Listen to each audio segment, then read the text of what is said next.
ಈ ವಿಡಿಯೋ ಉದ್ದೇಶ just educational purpose ಆಗಿರುತ್ತೆ ಹೊತ್ತು ಯಾವುದೇ ರೀತಿ ಪ್ರಾಫಿಟ್ ಆ್ಯಂಡ್ ಲಾಸು ಗ್ಯಾರಂಟಿಡ್ ಅಲ್ಲ. ನಿಮ್ಮ ಫೈನಾನ್ಷಿಯಲ್ ಅಡ್ವೈಸರ್ನ ಕಾಂಟ್ಯಾಕ್ಟ್ ಮಾಡಿ ನೀವು ಓನಾಗಿ ಅನಾಲಿಸಿಸ್ ಮಾಡಿ ಇನ್ವೆಸ್ಟ್ ಮಾಡಿ ಅಂತ ನಾನು ಹೇಳ್ತೀನಿ. ಬ್ಯಾಂಕ್ ಎಫ್ ಡಿಯಲ್ಲಿ ದುಡ್ಡು ಕಮ್ಮಿ ಹೋಗ್ತಾ ಇದೆ, ಸ್ಟಾಕ್ ಮಾರ್ಕೆಟ್ಗೆ ದುಡ್ಡು ಜಾಸ್ತಿ ಫ್ಲೋ ಹೋಗ್ತಾ ಇದೆ. ಈವನ್ ಮಾರ್ಕೆಟ್ ಬಿದ್ದಿದ್ರು ಜನ ಸ್ಟಾಕ್ ಮಾರ್ಕೆಟ್ಗೆ ಇಂಡಿಯಾದಲ್ಲಿ ದುಡ್ಡು ಹಾಕ್ತಾ ಇದ್ದಾರೆ. ಇಂಡಿಯಾ ಚೇಂಜ್ ಆಗ್ತಾ ಇದೆ ಅನ್ನೋದಕ್ಕೆ ಬೆಸ್ಟ್ ಎಕ್ಸಾಂಪಲ್ ಇದು. 2022 ಡೇಟಾ ಕಂಪೇರ್ ಮಾಡಿದ್ರೆ 2025 ಡೇಟಾ ಕಂಪೇರ್ ಮಾಡಿದ್ರೆ ಇನ್ವೆಸ್ಟಿಂಗು ಬ್ಯಾಂಕ್ಸ್ಗಿಂತ ಸ್ವಲ್ಪ ಸ್ಟಾಕ್ ಮಾರ್ಕೆಟ್ಗೆ ಒಲವು ಜಾಸ್ತಿ ತೋರಿಸ್ತಾ ಇದ್ದಾರೆ. ಅದು ಹೇಗೆ ಅಂತ ಈ ವಿಡಿಯೋದಲ್ಲಿ ಹೇಳ್ತೀನಿ. ವಿಡಿಯೋನ ಸ್ಕಿಪ್ ಮಾಡದೆ ಕೊನೆವರೆಗೂ ನೋಡಿ. ಎಕ್ಸ್ಪ್ಲೇನ್ ಮಾಡೋಕ್ಕಿಂತ ಮುಂಚೆ ಯಾರಾದರೂ ಬಿಗಿನರ್ ಆಗಿದ್ರೆ ಸಬ್ಸ್ಕ್ರೈಬ್ ಮಾಡಿ ಚಾನಲ್ನ. So let's go for the topic. So ನಮಸ್ಕಾರ Karnadu, welcome to the trading hub. India change ಆಗ್ತಾ ಇದೆ. ಯಾವ ಥರ ಅಂದರೆ ಇನ್ವೆಸ್ಟ್ಮೆಂಟ್ಸಲ್ಲಿ ಎಲ್ಲರೂ 20 ವರ್ಷದಿಂದ 10 ವರ್ಷದಿಂದ ನೀವೇನು ಅನ್ಕೊತಾ ಇದ್ರಿ? ಸೊ ಬ್ಯಾಂಕ್ಸಲ್ಲಿ ಇಟ್ಟರೆ ಸೇಫ್, ಬ್ಯಾಂಕ್ಸಲ್ಲಿ ಇಟ್ಟರೆ ಸೇವಿಂಗ್ಸು ಯಾವತ್ತು ನಮ್ಮನ್ನು ಸೇವ್ ಮಾಡುತ್ತೆ, ನಮ್ಮ ವೆಲ್ತ್ನ ಗ್ರೋ ಮಾಡಲ್ಲ.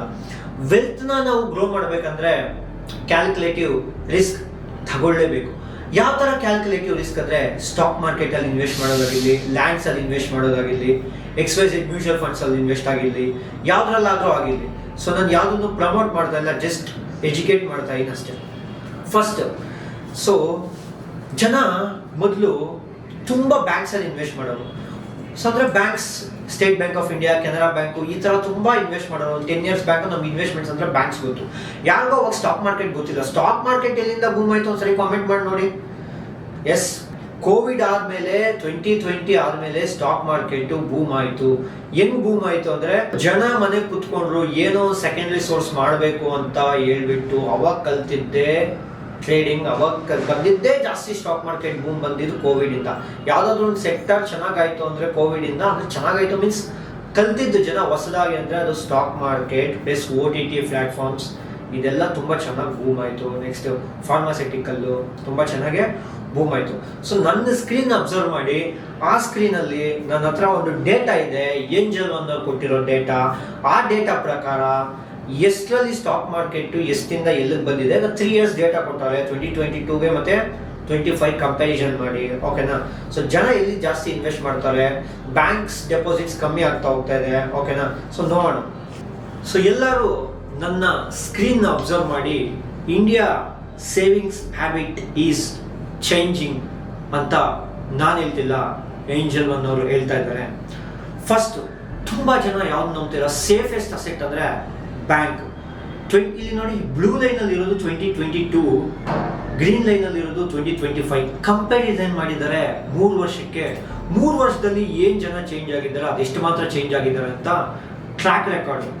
ಬ್ಯಾಂಕ್ 46% ಇದ್ದಿದ್ದು 3% ಚೇಂಜ್ ಆಗಿದೆ. ಆಲ್ಮೋಸ್ಟ್ 3% ಕಮ್ಮಿ ಆಗಿದೆ, 43% ಬಂದು ನಿಲ್ತಿದೆ.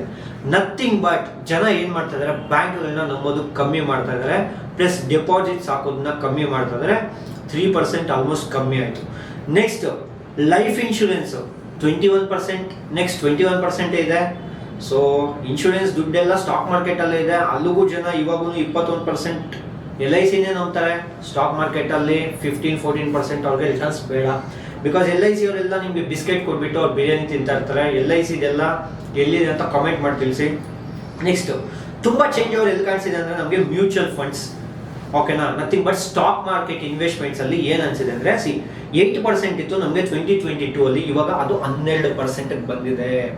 ಇದೇ ಚೇಂಜ್ ಓವರ್ ಅಂದರೆ ನಥಿಂಗ್ ಬಟ್ ಜನ ಕ್ಯಾಲ್ಕುಲೇಟಿವ್ ರಿಸ್ಕ್ನ ತಗೊಳಕ್ಕೆ ರೆಡಿ ಇದ್ದಾರೆ. ಬ್ಯಾಂಕ್ಸ್ ಇಂದ ಜನ ಮ್ಯೂಚುವಲ್ ಫಂಡ್ಸ್ಗೆ ಮೂವ್ ಆಗ್ತಾ ಇದ್ದಾರೆ. ನೆಕ್ಸ್ಟ್ ಕರೆನ್ಸೀಸ್, ಓಕೆನಾ. ಸೊ ಕರೆನ್ಸೀಸ್ 11 ಇತ್ತು, ಮತ್ತೆ 10 ಬಂದಿದೆ, ಓಕೆನಾ. PPFs, ಸೊ ಜನ ಮತ್ತೆ 1% ಇಲ್ಲಿ ಕೂಡ ಚೇಂಜ್ ಓವರ್ ಕಾಣಿಸ್ತಿದೆ. ಪೆನ್ಷನ್ಸು, ಓಕೆನಾ. ಸೊ ಜಾಸ್ತಿ ಆಗ್ತಾ ಇದೆ. ಸೊ PPF ಮತ್ತೆ ಈಕ್ವಲ್ ಇದೆ. ನಾನ್ ಬ್ಯಾಂಕ್ ಡೆಪಾಸಿಟ್ಸ್ ಅಂದರೆ ಬೇರೆ ಕ್ಯಾಶ್ ಯಾವುದು ಇದು ಇಟ್ಕೊಂಡಿರ್ತಾರಲ್ಲ ಅವು. ಸೊ ಇದರಿಂದ ನಿಮ್ಗೆ ಏನಾಗ್ತಾ ಇತ್ತು ಅಂದರೆ ಜನ ಬ್ಯಾಂಕ್ಸಿಂದ ಸ್ಟಾಕ್ ಮಾರ್ಕೆಟ್ಗೆ ಮೂವ್ ಆಗ್ತಾ ಇದ್ದಾರೆ. ಇಲ್ಲಿ ನೋಡಿ ಚೇಂಜ್ ಓವರ್, ಓಕೆನಾ. ಜನ ಬ್ಯಾಂಕ್ಸ್ ಇಂದ ಸ್ಟಾಕ್ ಮಾರ್ಕೆಟ್ಗೆ ಮೂವ್ ಆಗ್ತಾ ಇದ್ದಾರೆ. ಸ್ಟಾಕ್ ಮಾರ್ಕೆಟ್ ಮೂವ್ ಆಗೋದ್ರಿಂದ ಅಡ್ವಾಂಟೇಜ್ ಏನು, ಸೊ ನಾನು ತಿಳಿಸ್ತೀನಿ, ಓಕೆನಾ. ಸೊ ಬ್ಯಾಕ್ ಹೋಗೋಣ. ಸೊ ಕ್ರೋಮಲ್ಲಿ ಹೋಗ್ಬಿಟ್ಟು SIP ಕ್ಯಾಲ್ಕುಲೇಟರ್ ಅಂತ ಹೊಡೀರಿ. SIP ಕ್ಯಾಲ್ಕುಲೇಟರ್ ಯಾರಾದರೂ ತಿಂಗಳಿಗೆ ಒಂದು 5-5 ಸಾವಿರ ಇನ್ವೆಸ್ಟ್ ಮಾಡಬೇಕು ಅಂತ ಸ್ಟಾಕ್ ಮಾರ್ಕೆಟ್ ಮೇಲೆ ಬಂದರು, ಓಕೆನಾ. ಫಸ್ಟ್ ಅವ್ರಿಗೆ ಮಾರ್ಕೆಟು ನಿಫ್ಟಿ ಮೇಲೆ ಹಾಕಿದ್ರಂತೂ 15% ಇರುತ್ತೆ ಇನ್ಕ್ಲೂಡಿಂಗ್ ಡಿವಿಡೆಂಡ್ಸ್, ಓಕೆನಾ. ಸೊ 15-14% ಅಂತೂ ಒಳ್ಳೆ ಲಾರ್ಜ್ ಕ್ಯಾಪ್ ಫಂಡ್ಸ್ 15-14 ಅಂತೂ ಪರ್ಸೆಂಟ್ ಬರುತ್ತೆ. So if any one wants to invest 25 years ಏನಾದರೂ 5,000 15% ಏನಾದರೂ ತೆಗೆದಿದ್ದಾರೆ ಅಂದರೆ, ಸೊ ಈ ಕ್ಯಾನ್ ಮೇಕ್ 1.6 CR ಅಂದರೆ ಹತ್ತತ್ರ ಅವರು ಅಕಸ್ಮಾತ್ ಇಲ್ಲ ಇನ್ನೂ ಲಾಂಗ್ ಟರ್ಮಲ್ಲಿ ಇನ್ವೆಸ್ಟ್ ಮಾಡ್ತೀನಿ, ನನ್ನ ಏಜ್ 30 ಸರ್, ನಾನು ರಿಟೈರ್ಮೆಂಟ್ ದುಡ್ಡು ಬೇಕು ಅಂದರೆ ಸ್ಕ್ರೀನ್ ಅಬ್ಸರ್ವ್ ಮಾಡಿ, ಆಲ್ಮೋಸ್ಟ್ 3.25 ಕೋಟಿ ಫಂಡ್ ಇರುತ್ತೆ ಅವ್ರ ಹತ್ರ. ಇಲ್ಲ ಸ್ವಲ್ಪ ಕ್ಯಾಲ್ಕುಲೇಟಿವ್ ತಗೊಂಡು ನಾನು ಮಿಡ್ ಕ್ಯಾಪಲ್ಲಿ ಫಂಡ್ಸಲ್ಲಿ ಇನ್ವೆಸ್ಟ್ ಮಾಡ್ತೀನಿ ಅಲ್ಲೂ ಇಲ್ಲೂ ಅಂದರೆ ಓಕೆ, ಒಂದು 18% ಟ್ರ್ಯಾಕ್ ರೆಕಾರ್ಡ್ ಇರೋದು, ರೆಕಾರ್ಡ್ಸ್ ಇರೋದನ್ನ ಅಷ್ಟೇ ಎಕ್ಸ್ಪ್ಲೇನ್ ಮಾಡ್ತಾ ಇದ್ದೀನಿ. Returns are not guaranteed. Okay, track record 18% ಮೇಲೆ ಇದೆ ಅನ್ಕೊಳ್ಳಿ, 7.25 ಕೋಟಿ ದುಡ್ಡಾಗಿರುತ್ತೆ. ಯಾವುದ್ರ ಮೇಲೆ? ಸ್ಟಾಕ್ ಮಾರ್ಕೆಟ್ ಮೇಲೆ. ಸ್ವಲ್ಪ ಲಾಂಗ್ ಟರ್ಮ್ ಇದ್ರೆ ಕ್ಯಾಲ್ಕುಲೇಟಿವ್ ರಿಸ್ಕ್ ತಗೊಂಡು ಬರೀ ಎಷ್ಟು? ಬರೀ ತಿಂಗಳ 5,000, ಓಕೆನಾ. ಇವಾಗನ್ನೇ ನಾವೇನು ಮಾಡೋಣ, LIC ಹೋಗೋಣ, ಇಳಿಸೋಣ, ಓಕೆನಾ. LIC ಒಂದು ಒಳ್ಳೆ ಫಂಡ್, ಒಳ್ಳೆ ಸ್ಕೀಮ್ ಸೆಲೆಕ್ಟ್ ಮಾಡಿಕೊಂಡ್ರೆ 8% ಕೊಟ್ಟರು ಅಂದ್ಕೊಳ್ಳಿ, ಎಷ್ಟಾಗುತ್ತೆ? 75 ಲಕ್ಷ ಆಗುತ್ತೆ ರಿಟೈರ್ಮೆಂಟ್. ಅಂದರೆ ರಿಟೈರ್ಮೆಂಟ್ ಎಷ್ಟು ಬರುತ್ತೆ ನಿಮಗೆ?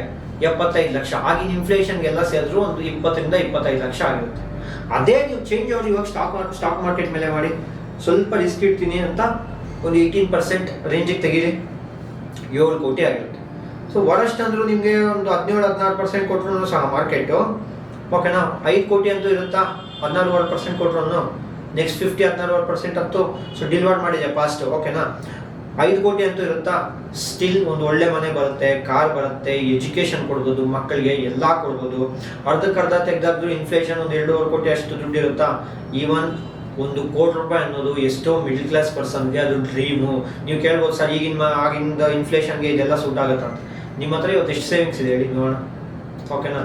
ಸೊ ಸ್ವಲ್ಪ ಇಲ್ಲ ಸರ್ ನನಗೆ ಸ್ವಲ್ಪ ಜಾಸ್ತಿ ಬೇಕು ಅಂದರೆ ಎಕ್ಸ್ಪೆನ್ಸಸ್ನ ಕಮ್ಮಿ ಮಾಡಿ ಸೇವಿಂಗ್ಸ್ನ ಜಾಸ್ತಿ ಮಾಡಿ, ಓಕೆನಾ.